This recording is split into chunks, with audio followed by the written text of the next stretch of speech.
Good morning, Hedgeye Nation, and thanks to those of you who are new this morning. Welcome you guys to our macro process. I am Darius Dell here of the Hedgeye Macro team to welcome you to the November 20th, 2020 episode of the Macro Show. I am joined in the studio today with Hedgeye CEO Keith McCullough. As always, if there are any questions, just pop into that chat stream. We'll try to get to as many as we can before the end of the show. With that, take it away, Keith. Thank you, Darius. Hedgeye Nation, you are going to go bananas today. I know it because we have Darius back. Quadzilla is his name. And for our haters and lovers alike, it's great to have you, all right? Let's just get into it. What I do every morning, top three things in my notebook. And again, if I'm not doing it, Darius does it too. So again, top three things this morning are going to be Asia, what's happening in copper, and then what's happening in the volatility index on the U.S. equity side. So first on Asia, if you're not long Asia, I mean, you got to get with the program here. So at the end of the day, it is what it is. China last night was up again for the third day in a row, which is not like the USA. The SPYs, of course, were down for the third day in a row yesterday, where you could have been buying and covering. So again, that's what we think about that. But if you look at Asia more broadly, I mean, it's not just China. It's Taiwan. It's India. Things that some people wouldn't even call Asia, like Australia. They all like it when what? When the dollar on a trending basis continues to go down. So Asia broadly, we also like Japan. It corrected a little bit overnight. If you get an opportunity in the EWJ, which is that ETF that we like, we would buy more here. All right, so that's point number one this morning. A nice evening for those of you there. Then look at this copper. Look at the doctor. So you got Dr. Kospi, which is South Korea, which was up. Actually, do both. Look at Dr. Kospi. Look at that. And how about Dr. Copper? Yeah, now we call them the doctor because they're pretty good. They're better than listening to Chrome Dome Kramer out there. I mean, this is macro, right? This is macro. Global macro quads. Flex them this morning. So again, if you are long of the number one thing that you should be long of, next to, again, I already went through Asian equities, but you should be long inflation, okay? Don't let a government person or a potential policy person tell you there's no inflation. That in your account is inflating. So whether or not you're long copper or you're long Freeport-McMoRan or you're long turquoise, which is TRQ, one of my PA positions, you're going to have a damn good day there too. So all of a sudden we're off to a good day here. It's a Friday, and then we got the next thing, and I like this a lot, the VIX. So for those of you that don't look at markets the way that we do, and again, for those of you that want to get good at it, studying the volatility or the surface of volatility, you can think of it volatility smile, the volatility of volatility, hodl on that, all right? Take that and think about it. Think about it. What is it about the volatility of the price that provides you an opportunity to time, dirty words, time markets, right? Ooh, you hear that? Did you take a deep breath there? Time, financial markets, what? And by the way, did you see who Google put up? Who Google put up? Today. Show us what Google did, the doodle. Look at the man, the myth, the legend. That's the brat. Oh my God. For those of you, now what percentage of Americans turned on their Google machine this morning and knew who that was? See the fractal shit going on in the background there? All you right, see that? You see the Hedgeye Sierpinski gasket there on the right side? Look, see that thing? Yeah. See that triangle there? Guys, go to the slide in the macro deck. I think it's slide 5 in the macro deck where we show the secret to the universe, which is calculus. And guys, see those triangles? There they are again. Oh my God. Go back to Google. Is everybody copying the Hedgeye process this morning? Wow. Is that why we made this open to everybody? Yes, we did. Rid yourself of your moving monkeys. Your 50-day, your 200-day, and find yourself some fractals, right? Some fractals. So again, back to volatility. I love it, okay? So this is what we call the chop. So as opposed to volatility going into the wrong bucket when the VIX shoots through 30, 31, or as opposed to going into that beautiful place where a monkey can literally buy stocks, which is below 21, we have it, the risk range. Look at the risk range, 21.40 to 27.65. Back and forth. So when the VIX goes to the top end of the range, you buy stocks. When it goes to the low end of the range, you sell stocks. And if you don't like to trade, like most people on Wall Street, I don't know why traders have a bad name. If you're a really good trader, one of the best traders of all time just bought the New York Mets. He didn't go poor trading, right? So risk manage or trade, they're one and the same thing. Use the vol of vol as your leading indicator. And again, that's why S&P 500 says bullish trend, because of course it is below 27, which is trend. So we call that bullish trend at Hedgeye. So on your pin sheet, risk range product subscribers, you can see that it says bullish trend this morning on the NASDAQ, on SPYs, on a lot of different things. Energy stocks are our new favorite, and those are our top three things. All right. What I do after that, after I give you a little bit of I'll give you a little bit more of information. So one of the biggest things that people do versus what we do. We call them macro tourists. So macro tourists, you wake up in the morning, you turn on some MSM media channel, whatever, CNBC bullshit, and you just jump from headline to headline. You feel things. You get Wall Street wakes up. They usually start to send out some mail around 7 or 8 in the morning. We're already up for 3 or 4 hours, and then now you have some talking points. You don't want to do that. Like, too much of that it puts you in a place where you're making decisions, viscerally, emotionally. Some people politically. I mean, that's really bad. That's not, you wouldn't do that with anything else, and certainly with your health, would you? So when it's your health and your wealth, you want to be using data and a process to make good decisions. And what you really want to do with all these feelings, because we're humans, is fade them. Okay, so fade them. So what we do every day is we show you the risk range. I just gave you the range of volatility, called 21 by 27 or 28, and this is the range of the price, which is, again, 36.35. So you have plus 1.5% upside versus yesterday's close, and you have minus 2.5% downside.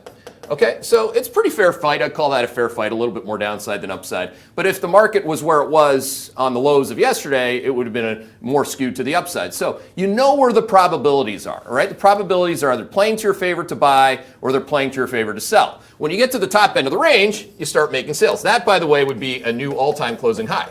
So when a market is signaling the risk range, and we publish them in all these different things, fully loaded with Bitcoin. Bitcoin this morning, new highs, 18,704 is the top end of the range. So all we're doing is telling you that is a good spot to make some sales, or when it goes low to the range, to buy more back. Now, take your capital and don't just be like all or none. That would be nonsensical, right? You wouldn't be able to buy the New York Mets if you just went all or none on every trade, right? What you would be able to do is if you take these positions and you say, okay, 0.25% of my capital in this position, I'm going to sell some. Or maybe you go big and you say 0.5% of my capital, I'm going to sell some. That's 0.5%.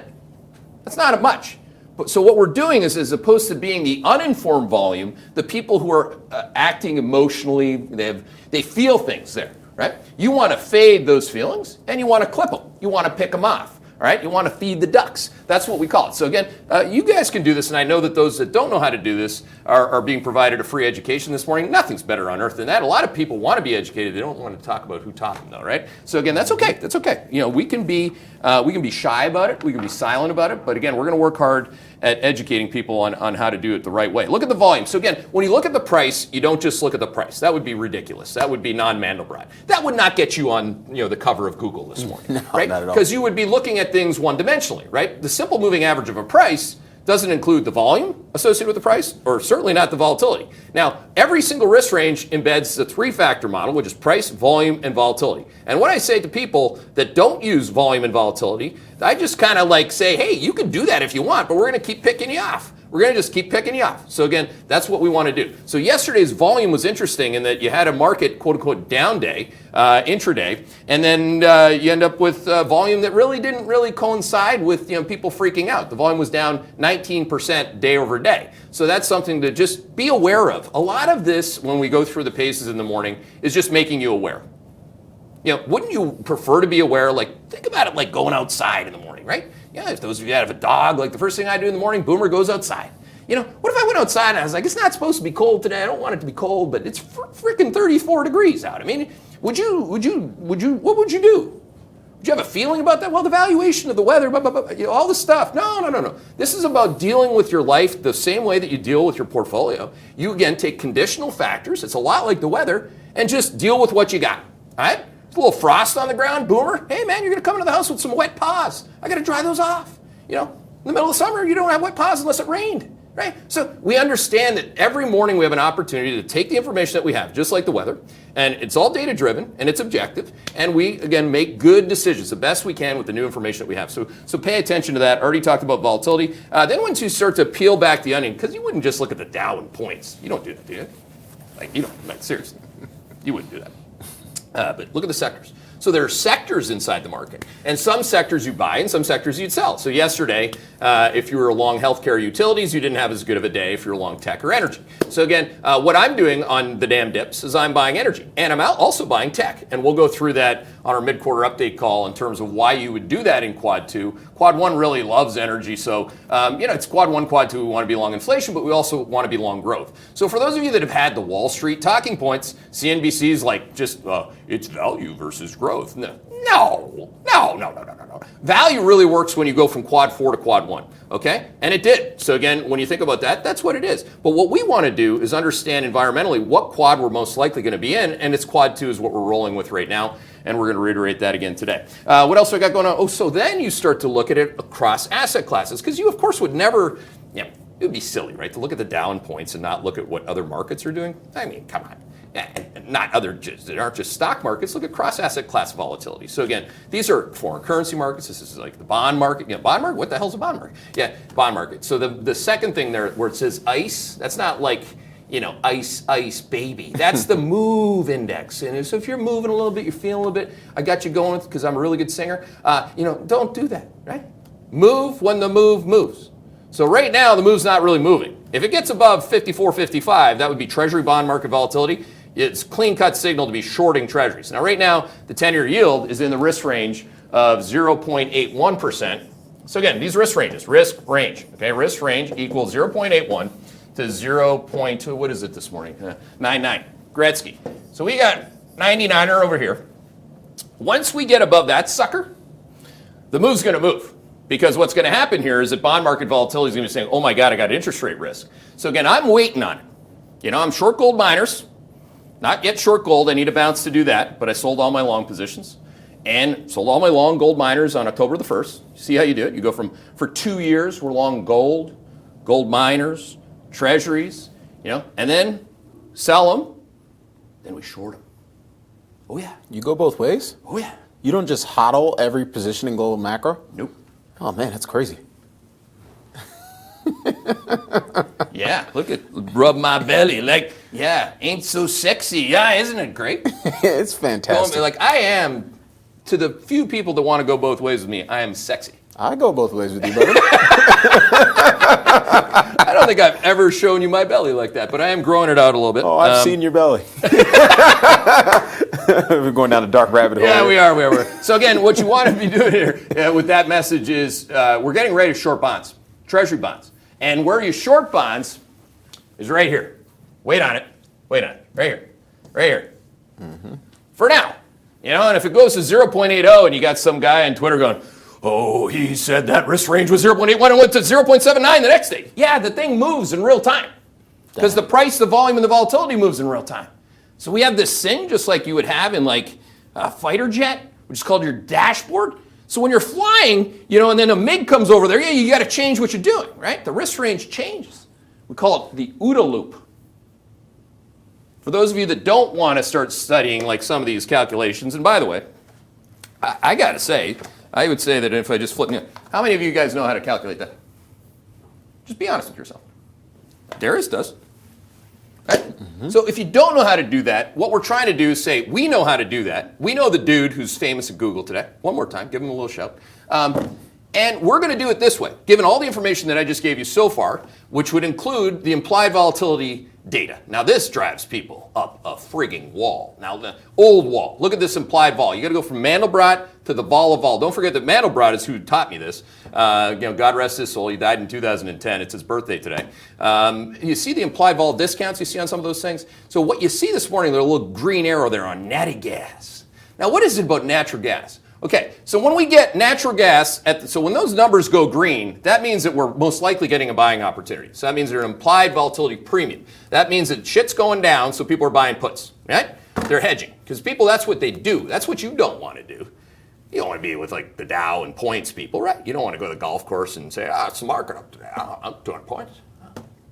Like, that's really embarrassing, right? I mean, you don't want to do that. What you want to do is, like, after something goes down that we like, which would include basically every commodity, and natural gas, which got to the low end of the risk range yesterday. So what you get something that does this, right? So it goes to the L, low end of the risk range, and it gives you an implied volatility premium. You got yourself an A-B test. That is a better buy signal than if you weren't at the low end of the range, and you had an implied volatility discount, which a lot of things do currently, so you would have noticed that as well. What else we got going on for you this morning? Just to do the laps around the pool. I already talked about Asia, so that's easy. Losing money, so I lose money in something every day because I have a lot of positions, because we do 50 different countries, all of global macro in quad terms, okay? So you can see that if you just want to look at the top 20 countries by GDP. Darius's update is on that slide here today, so it's color-coded. It's pretty easy for you to understand. Green is good and red is bad. So that's what's going on there. That's our dashboard. I know some people look at 50-day moving monkeys. That's what we're looking at in the meantime. So again, big difference. And if you want to know why some people really hate us, I'd hate playing against that. Yeah, I would not want to play against you. If I played football? Dude, no. Definitely not defensive end. No. So he in show that slide 24, it gets even better. This is the DK Metcalf of macro. Okay? This guy last night. Now that's you definitely don't want to play against Quadzilla. You want to, like, seriously? These people talk about strong hands. Give me a break, man. You want to play against that? I mean, what if you're a little short white guy, 5'9", trying to prevent defense and huddle against DK Metcalf? How's that going to go? Hopkins, yeah, you're right. Look, what we're trying to do here is make sure that the people viewing our show, the people receiving our research, aren't transacting as the uninformed volume. Mm-hmm. We're not going to get every call right. Obviously, that's impossible to do in financial markets, but we won't be the uninformed volume. that is a fact. We guarantee that. But we will make mistakes, and that's why I wanted to make sure. Like, DK Metcalf drops the ball, as you all know. Nuke Hopkins, who's my fantasy football star on my team this year. That's why I'm in second place. Mm-hmm. First time I've ever not been, like, at the cellar dweller in the Hedgeye League. That's me. I have Diggs and I have Nuke Hopkins. Yeah. But last night, Nuke got covered. Nice win for Seattle. Yeah. Darius' hometown. I woke up to that this morning. It was nice. Yeah, so if you're me this morning, in fantasy football terms, you're a loser, right? It's okay. But don't be a loser, like, in that context. Losing provides you an opportunity to learn something. So, when I'm losing money in a position, which I do every day. So again, when we're looking at 50 countries, I'm going across asset class, and I got a pretty big book that I trade personally. There's going to be positions that are not working all the time. Like, you don't want, emotionally, does that make you feel like you got to tweet something at me? Like, like, whatever, get in the stands and eat some popcorn and spit on me too. It doesn't matter. It doesn't matter to me. It's like, again, water off a duck's back. My name is Mucker, and it's not with an F, okay? So that's pretty simple. Germany is where I'm losing money this week. Spain is where I'm losing. So our shorts have really been focused back on that map where there's a 4, okay, a quad 4. Now, these shorts have not hurt this week like they could if you were short something like, God forbid you're short something like, copper. So again, you have longs that are always bigger than your shorts. Write that down. Longs are always bigger than your shorts. And again, you risk manage or trade around them. So if Germany's up a little bit today, then I add another 25 basis points to the short position. Unless we have data that says, Germany's coming out of quad 4. Quite to the contrary, it's actually peak coronavirus day today, unfortunately for the Germans. I think it's probably in the USA too. The USA and Germany are different because they don't have private equity pal. And now, actually, it's kind of interesting. The Minuch is going, maybe Pump doesn't want the market to go up anymore because last night, as you may have noticed, Mnuchin said on these loan extension and pretending of these loan programs, no mas by December 31st. And the Fed is like, what? He's like, I'm going back to Goldman Sachs. Totally. Yeah. So, the Germans don't have Mnuchin. They don't have an ESF fund buying futures in the overnight. So it's a lot easier to short Germany than it would be to short something like America. So again, we're long America, as you can see, bullish trend across the board in most things that are equities, and you can see that in your pin sheet this morning as well. What else do I got? Commodities, don't forget that it's not just about corn and copper and everything else that we're long. Cotton, there's 3 C's there, right? 3 things that just keep going up. But cotton's up another 1.3% this morning. These are all the reflection of the dollar being down. So again, they inflate, we sell some, and then when they pull back, we buy more. That's how you trade commodities. That's how you trade anything. But having the full investing cycle roadmap, we've been long commodities, go back to that copper chart, since June. Okay? So you have a core position hodlers that you hodl around, but then you trim it. It's called pruning and planting. You're like a gardener too. We've gone from being DK Metcalf to being like a gardener. Right? That's not bad. That's not bad. We got DK Metcalf supporting our gardening tactics. Mm-hmm. What else we got? Already hit on the bond market, currency market too. Good spot to take some questions. Yeah, 2 points I want to make before we go to the questions. One on the shorts in terms of Germany. Well, one of the primary reasons you short is to reduce the overall volatility of your portfolio. Mm-hmm. You don't have to necessarily make money in absolute terms in your shorts. They just have to go up less than your longs go up.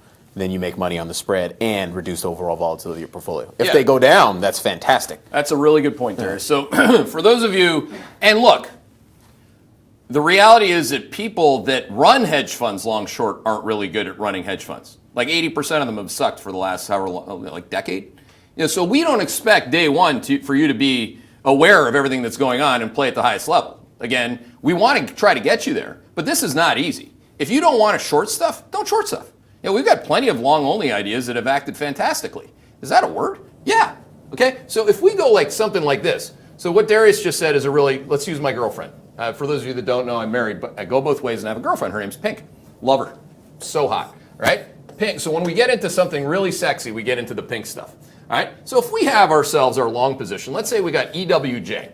We got that sized up, okay? So let's say that we have ourselves a 3% long position here. On the other side of that, we got the Germans. Okay, we got EWG. So that's going to be at max position. This is going to be smaller. Let's say this is a 1.5% position. So again, today, Japan's a good example because today Japan was minus 0.4%. Germany is plus 0.6% or something like that. So these are going to hurt both ways. Your long's going down and your short's going against you. So what do you do? Well, I want to buy 25 basis points at least, maybe 50, plus 25 beeps of your capital. You think in beeps? Every day you should think in beeps, basis points of your capital. What percentage of the hard-working capital that I've earned in my life, the money I want to put on the board today, what percentage of that do I want to buy Japan with? All right. And now if this thing, let's say I was at 1%, I want to go to 1.5%, then I add 0.25% to that. And then if Germany's down tomorrow and Japan's up, then we're making money again. Right? So again, as long as over time your longs do better than your shorts, and you don't do the cardinal sins that you can make with this process: selling your winners too early, selling them all, being an all or none person, because that's somebody taught you to do it that way, which is completely wrong. Is that how you would run like a route as a DK Metcalf or Nuke Hopkins? Do you think they just go straight down the field every time? Come on. You would never do that, right? So don't do things the way that you wouldn't do anything else in your life, right? So you do things incrementally. That's a real important point. And to Darius's point, you want to have a bunch of asymmetry in your portfolio. That means that you have things that are going up, things that are going down. And over time, if you're riding your winners and you're cutting off your losers, you're going to do better than everybody else. Yep. Or better than most people, I should say. Yeah, absolutely. Certainly better than the prior version of your own self, but then hopefully better than most others. Right. 2 quick points. One, beta adjust your longs and shorts. You shouldn't be short Brazil against a country like Japan because Japan is a lower beta. You have to make sure you're matching the things with similar betas, similar volatility profiles. And 2, if any one position in your portfolio bothers you, that means your sizing is off. Yep. It's too big. Yep. All right. And if you want to go big, just know you're going big and why you're going big. Like I said for many, many days on the call, FVAC, which was a SPAC that we liked, which is now DSPACed, and the ticker is MP, Mountain Pass. I said that if that's not one of the top 10 positions in your portfolio, you're just not doing this properly. Right? So I try to help with the sizing. I can't walk your dog. I have to walk my own. And that's what I had to let him out this morning. You get a little frost on the ground, got to clean his paws off. I got to deal with that, right? I got a lot going on during the day. So again, you got to help yourself. It's a do-it-yourself model, really. Yes, indeed. All right, let's What's the number one question today? It's from Michael Latham in Zurich, Switzerland. Good morning to you, Michael, or afternoon, rather. And our Hedgeye Nation, unlike certain nations, a lot of them are comfortable using their real name, where they're from. We really like that. Yeah, no, I generally avoid questions that it isn't a real name. We want to be open and transparent here, and we want to promote that. Smart Money Flow Index, not sure what that is at one of the lowest levels since early September. When you juxtapose this with the current largest 2-week inflow ever, plus a massive spike in AAII bull sentiment, is it not significant in being a contrarian indicator of an impending drawdown? It sounds interesting. I don't use some of those things, so I don't know. I use the things that I just went through. So at the top end of the range, the reason why we sold, what's his name? Michael from Zurich. So Michael, the reason why I had more shorts than longs at the beginning of the week is for reasons that may or may not confirm or deny what you just said. But because we're at the top end of the range. So when you get to the top end of the range, a lot of things happen. People get net long. You see money flow obviously start to peak. You can see, look at CFTC futures and options contracts. That's the actual net positioning in the market. People have been getting obviously longer and longer and longer. So you can see right at the top of that picture, the net long positions in both, in everything, NASDAQ, Russell, and S&P 500. So yeah, it's all there. But again, I wouldn't do anything differently.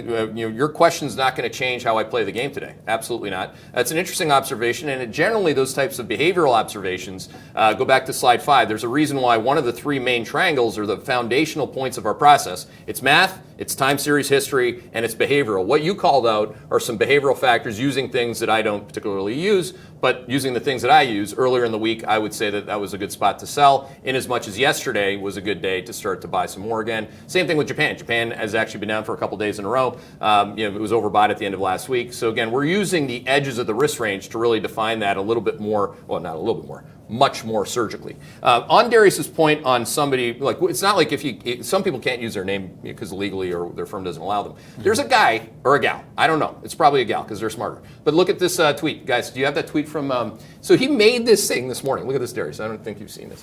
So he has this risk range driven position sizing model that he shows visually. Now that's awesome. Love that. So on the left side, it starts with what we start with, which is, again, I'm trying to explain what I just literally just glanced at this. So, but again, he's using the number one thing you want to be using, the rate of change on the left side. That's the secret to the universe. It's called calculus for those of you that have made it to the 11th grade. You've already figured that out. For those of you that haven't, you're going to eventually get that. So again, you got that. So within the risk range, he's showing how incrementally he's going to minimum long and max long. That's awesome. Great job, man. I was really impressed with that. Yeah, that was awesome. All right, Laura from Stockholm, Sweden. Good morning / afternoon to you, Laura. Nice. XLE seems to literally never go near the low end of its risk range since November 9th. With call buying in names like XOM or Exxon and MRO Marathon, rivaling the tech options frenzy of the summer. Is it prudent to wait? Is it prudent to wait rather than succumb to the FOMO? Well, I don't know. I don't do FOMO. So, Laura, you probably weren't on the show when I was telling people I was buying energy stocks.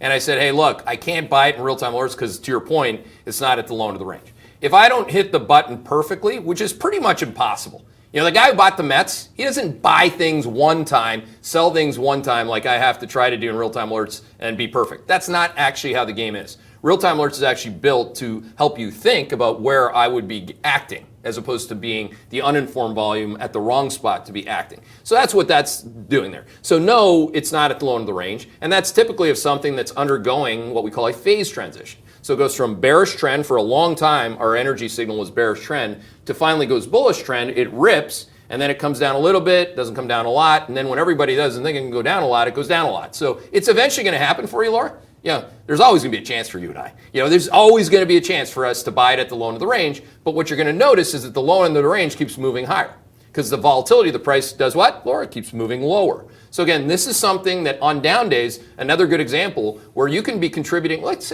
say you don't want to do 25 basis points. Let's say you do 10 basis points or 0.1% of your capital. You can be, again, incrementally, this is how I do it. This is why I trade so many times in the day. I'm not trying to trade. I'm trying to size my positions up and down as the market gives me opportunity to do so. Energy is a great example of that. Yeah, absolutely. All right, Samuel from Berlin, Germany. Good morning or afternoon, Samuel. We're hot in Europe this morning. Yeah. The DAX. Well, a lot of Americans from the old wall don't like us. That's fair. I wonder why. The DAX and particularly the Euro Stoxx 50 have closely mirrored the Russell 2000 since the vaccine euphoria last week. No, they haven't, but go on. Yeah. Consumer cyclicals and financials comprise a big component of the two.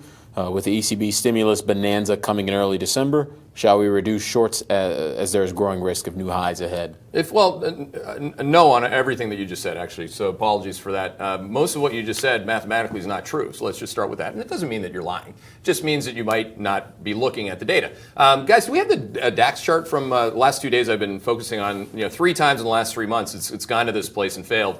That looks nothing like the Russell 2000. Okay, the Russell 2000 has busted to all-time highs multiple times. Okay, can you dig that out of the well there, Genron? We have an in-house quant on the camera. We have the only TV person in the world who is a quant. Okay, his name's Genron.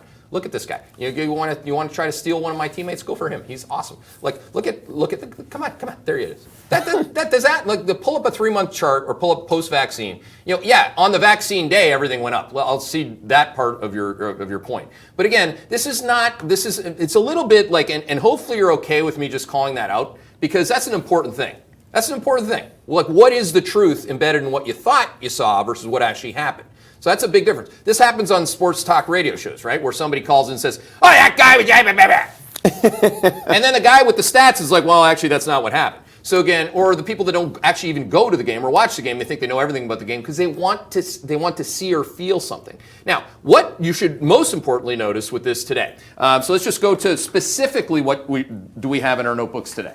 Specifically, again, if you don't have these things written down, first of all, you don't have the risk range product. But this is what my notes look like in the morning. Okay, see that? All right. So in that, we have two things. Because he called out the Russell and the DAX, right? Mm-hmm. So I'm just gonna copy my notes because they're also in the risk range product, which is why I put that. I give you a cheat sheet. You know, like golfers. You know how like if you want to be good, would you like to know where the pin is or not? No, you don't want a pin sheet? Okay, you're just naturally God's gonna tell you where the pin is. Kind of feel it a little bit. No. You know, like finders, like. Maybe that could tell you where the pin is? Nah, I'm kind of like I was born to feel where that pin is. Whoa. No. Not if you're a 9 handicapper like me. You gotta get every edge you can, right? So we get into this, let's just get into this. Russell 2000, which is bullish trend, which is great. So if you look at that risk range today, it's 1693 to 1813. I'm only, Hedgeye Nation, apologies for just being repetitive. This is, you already paid for this, so you know what these numbers are, but there are a lot of people that don't have the risk range product here. Whereas if we look at the DAX today, the DAX risk range, by the way, DAX is still bearish trend because it hasn't broken out to highs on falling volatility. So the DAX risk range this morning is 12,675 to 13,266. Okay? So that's what that looks like. So what are the observations on that? Well, here, this is, back to my girlfriend, this is a good thing to stay with Germany or short more because it's signaling a lower high, okay? A lower high. This is signaling higher highs. That would be the all-time closing high for the Russell 2000, as you know.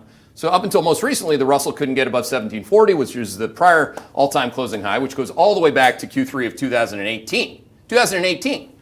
How do you remember that, you mucker? Because we write it down every day. Now, some people, particularly, I'm not going to pick on a generation. They're like, you write things down? Like, what do you mean you write it down?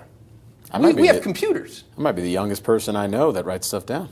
It is going back, I don't know, hundreds, thousands of years that writing something down forces you to study something deliberately. What do you think I'm writing down? Do you think I like log in the morning and just like have all these algos in my head? No, I hit the button. The algo says 13,266. I'm going to short 25 basis points of Germany, no matter what somebody on Wall Street told me that day. Right? It's so easy. You know, so easy a mucker could do it, right? But what's not easy is the way that question was answered. You have a lot of assumptions that are A, not true, and makes you uninformed until you know where the edges of these things are. Now, again, I'm just trying to get you to a place where you can be right 60, 70, maybe even 80% of the time. This game's really hard, by the way. You're not going to be right 100% of the time. If you're looking for that, you know, actually, we got a friend, a former friend. He's not really a friend. He's not a friend, actually, at all. I should have called him that. He wears orange every day. Like, he was right 100% of the time. Yeah. If you want that, you know, you can go find him. Yeah. He's not my friend. Why'd I call him friend? Definitely. I'm just trying to be nicer today because people think that I'm mean sometimes. So I'm just trying to feel friendly, you know? You are friendly. Yeah. All right. Let's get a few more before we wrap up. All right, Peter from Hartford is asking, XOU, yesterday was at the low end of the risk range, but on the macro show you said you weren't buying.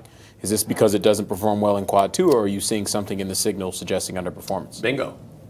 Well done. Well done. That's an easy one to answer. So now that was a well asked question because everything you said was 100% true mathematically. You know, it was at the low end of the range. I didn't buy it. I said that on the macro show. And in quad 2, you do not want to be buying utilities. So I'm watching it. But again, disinterested, I guess, would be an understatement on utilities as they go down. So when you look at the things that we've owned for a long period of time, 2 years, going back to when we made the call that interest rates have peaked. We're heading into quad 4 in Q4 of 2018. Kind of funny, but not really for these people, Pomp or whoever, these people who don't remember the drawdowns in Bitcoin. They generally happen in quad 4. So Q4 of 2018, go tell me how your Bitcoin did, especially if you bought it in 2017. Okay, so again, or quad 4 in Q2 of 2020. It was a pandemic though. Still quad 4, all right? So again, quad 4, very, very bad for a lot of things, but very, very good for a lot of things. Those things would include treasuries, gold, things that look like interest rates falling on a real basis, which includes utilities. So these are the things, that's pretty much the only thing I haven't sold everything, which is utilities. Why? Because every day the risk range product says still bullish trend, still got upside to the top end of its range. That's probably going to change after today if utilities are down today, and it might come out on Monday. It's a process. Getting in and out of positions, Darius, as you've seen me do many times, because we've been doing this together for a long time now, since 2009 maybe? Yeah. You know, I mean, it takes time. Like I said at the beginning of the show, you're long something for 2 years, you start to sell it and buy less of it when it has down days, then you sell it all, which is why when I sold my Bitcoin, which I bought a shitload of during quad 4 of 2020, more than your heavy or strong hands could conceive, okay? I owned it all the way up until September, the end of August, when everything quad 3, which Bitcoin loves quad 3. Then I started selling some. Then I was like, oh, this data today is quad 4. So I sold it all, and I tweeted that. Most people don't realize that same day I tweeted I'm selling all of my gold miners too, which was actually a very good decision. I didn't go back to buying gold miners because gold miners don't like it when real interest rates go up, but Bitcoin's fine with that. And then Bitcoin on October the 12th, I think that second week of October it was, you can go back and check the timestamps or rewind these tapes. I talk about it every day. I mean, that's where I bought it, right? So you buy it, I bought it back. Like there's no rules against you buying things back. Oh, you had to pay the taxes. Yeah, I've been paying taxes for 20 years. For 20 years doing this, and it's just okay. It's okay. My house didn't get smaller. My hands aren't weaker. It's what we did. So that is a good example of. And then on down days, I actually didn't just buy that. We had this guy Michael Saylor on, who some people think is like the Jesus Christ of Bitcoin. I'm a big fan of Jesus Christ. I'm Roman Catholic. Please don't cancel. But I even bought his stock. On down days, you add to that too. So again, you add to things incrementally. When you take it out, eventually, if we see quad 4 developing, go all the way back to slide 20. The next time to really risk manage Bitcoin, if our map is right, and the map changes every day, as you know. But again, the map, if it's right, the next time to risk manage or get out of Bitcoin is going to be by Q3 of 2020. See how there's a 4 on that part of the page? So that's something to think about for those of you that are still thinking about that. Mm-hmm. All right, Frank's asks, last question. Frank's asking, what is your favorite emerging market country on the long side? Well, I'll let you answer that because I know what my signal says, but you're the one who models the bloody thing every day. I mean, all of emerging markets. Slide 23, by the way. Speaking of. This isn't as impressive as slide 24 because there are more of Darius's countries on that one, but this is only emerging markets. So which one do you like the most? So, well, I'll do a few things. First point, China has been our favorite emerging market long, going back to the early June. You're running out of rope for that to continue outperforming. One, primarily because China's running out of quad 1, quad 2 rope starting in the second quarter of next year. So it starts to decel prior to everyone else. Can I show that? You guys pop that so I can draw on that, just so I can literally circle. When Darius speaks, I can circle the mathematical coordinate that he's talking about, okay? Mm-hmm. So when we want to speak or ask questions, we want to be very specific. We want to speak mathematically. We don't want to speak, not to rip on my boy JC, but he spoke in parables because people understand narratives better than they do numbers. Like the Bible's not written in numbers for a reason, right? But we do numbers, and then we tell you what the narrative is. So, okay, again, what Darius just said, so you got, this is the setup in China here. Oh, boy, can you come back to me there? Guys, sorry about that. So China's right here, right? Let's do some doodling on that. So that's China. And this is, the China from here, quad 1, quad 1, quad 1, quad 2. Whoop. That's what he just said. It runs into a 3. It runs out of runway. See all these other numbers on this thing are not 3? So that's where we're at on the first part of the answer. Yep. Apologies for interrupting. Second part of the answer is what everyone should notice is that every emerging market economy and most of the economies in the world will be in quad 2 in the first quarter of next year. So that's a lot of 2s. So there's a lot of money to be made on the long side of EM.